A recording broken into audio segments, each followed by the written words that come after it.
కొంతమందికి ఏదైనా health issues ఉన్నప్పుడు కానీ, స్కిన్‌కి సంబంధించిన ట్రీట్మెంట్స్ జరిగినా, వెయిట్ రిడక్షన్ ప్రొసీజర్స్ ఏమైనా జరిగినా, ఇవి కూడా ఆపోజిట్ స్పౌస్‌తో ఆ ఫ్యామిలీతో ట్రాన్స్‌పరెంట్‌గా షేర్ చేసుకోవాలంటారా? ఇవి కూడా కాదు రూప, ఇవి డెఫినెట్గా షేర్ చేసుకోవాలి. ఎందుకంటే కొందరు అది చాలా లైట్గా తీసుకుంటారు, వాళ్ళకి అది ఇష్యూ కాదు. కొందరికి ఇట్స్ వెరీ ఇంపార్టెంట్. కొందరికి ముందుగానే చెప్తే అది ఇష్యూ కాదు, కొందరికి ముందుగా చెప్పకపోతే ఇష్యూ. సో ఇప్పుడు నేనేమంటున్నానంటే weight reduction treatments is not an issue. It is something he or she must have done which they felt is required.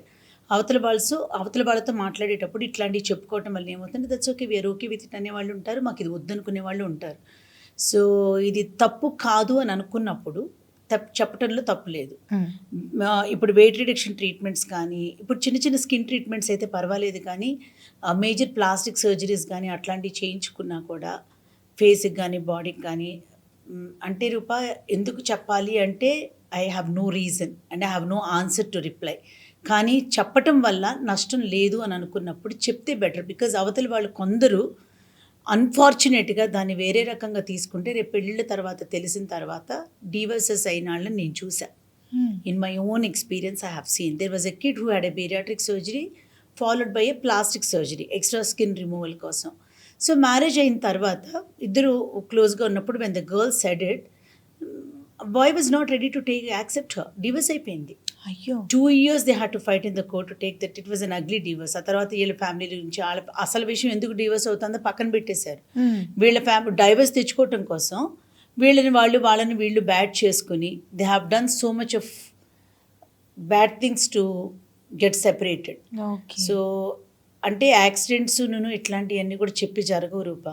నేనేమంటున్నానంటే కీడించి మేలంచాలంటారు కదా, అవతల వాళ్ళు ఎలా తీసుకుంటారో తెలియనప్పుడు కొత్తగా వచ్చిన వాళ్ళు కాబట్టి వాళ్ళకి చెప్పి దాని ప్రకారం నెక్స్ట్ స్టెప్ తీసుకోవటం is always advisable. Couple of things like weight reduction treatments కానీ, ఎక్స్ట్రీమ్ స్కిన్ ట్రీట్మెంట్స్ కానీ, లైక్ మేజర్ సర్జరీస్ కానీ, whether it is an organ transplants అట్లాంటివి ఏదైనా ఉన్నా, లేదా లైక్ ఏదైనా ఎక్స్ట్రా థింగ్స్ బాడీలోకి యాడ్ చేయటం ఏదైనా జరుగుతూ ఉంటాయి కదా. Like I'm not telling you in a proper medical టర్మ్లో చెప్పలేకపోతున్నాను, కానీ కొన్ని అట్లాంటివి ఏదైనా ఉన్నప్పుడు హెయిర్ ట్రాన్స్ప్లాంట్ కానీ అట్లాంటివి ఏదున్నా కూడా డిస్కస్ చేసుకుంటే బెటర్.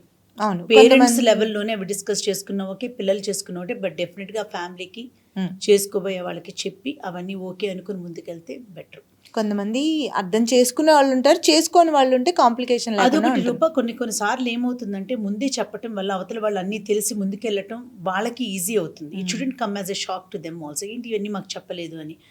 ఇప్పుడు హెల్త్ ఒకటే కాదు రూప, ఇంకా there are certain things like ఎట్లా అంటే పేరెంట్స్ ఎవరికన్నా సెకండ్ మ్యారేజ్ అయ్యి ఉండొచ్చు, ఎప్పుడో చిన్నప్పుడు పెళ్ళి అవ్వగానే 1-2 years డివర్స్ అయ్యి మళ్ళీ పెళ్ళి అయ్యి పిల్లలు ఇప్పుడున్న పిల్లలు కిడ్స్ అయి ఉండొచ్చు, లేకపోతే ఇంట్లో ఎవరన్నా లవ్ మ్యారేజెస్ చేసుకుని ఉండొచ్చు, ఇంట్లో ఇంకెవరికన్నా దగ్గర ఏదో ఒక హార్ట్ కండిషన్ అనుకుని ఫేస్ చేసినప్పుడు పెళ్ళికి ముందుకు వెళ్దాం అనుకున్నప్పుడు ఒక ప్రైవేట్ మీటింగ్ పెట్టుకుని ఇవన్నీ డిస్కస్ చేసుకుంటే ఫర్దర్గా ఎటువంటి డిస్టర్బెన్సెస్ ఈ పాయింట్స్ మీద రాకుండా ఉంటాయి. Right. So you should always be transparent in seeking alliance. I don't know, I believe in it. Right. So నవీన కాలంలో చేసే వీడియోస్ అన్నీ మీరు మీ ఫ్రెండ్స్ అండ్ ఫ్యామిలీ మెంబర్స్తో షేర్ చేయడానికి ట్రై చేయండి, లైక్ చేయండి, సబ్స్క్రైబ్ చేయండి. నమస్తే. తెలుగు వన్